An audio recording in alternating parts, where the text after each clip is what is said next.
దేశ సైనిక రహస్యాలను పాకిస్తాన్ నిఘా వర్గాలకు చేరవేస్తున్న మరో వ్యక్తిని పంజాబ్ పోలీసులు అరెస్టు చేశారు.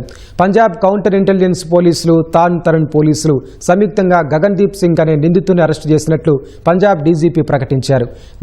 నిందితుడికి ఖలిస్తాన్ తీవ్రవాది గోపాల్ సింగ్ చావ్లా పాక్ ఐఎస్ఐతో సంబంధాలు ఉన్నట్లు గుర్తించారు.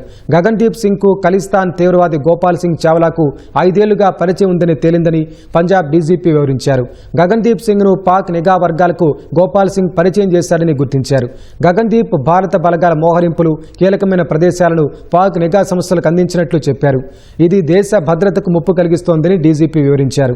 ఆపరేషన్ సింధూర్ సమయంలో కూడా భారత సైన్యానికి సంబంధించిన కీలకమైన సమాచారాన్ని పాకిస్తాన్కు అందించారని చెప్పారు. ఇందుకు ప్రతిగా పాకిస్తాన్ నిఘా సంస్థలు అతడికి డబ్బులిచ్చాయని తెలిపారు. నిఘా సమాచారం చేరవేసిన ఫోన్ను, 20 ఐఎస్ఐ నెంబర్లను స్వాధీనం చేసుకున్నట్లు పంజాబ్ డీజీపీ వివరించారు. కేసు నమోదు చేసి దర్యాప్తు చేస్తున్నట్లు వెల్లడించారు.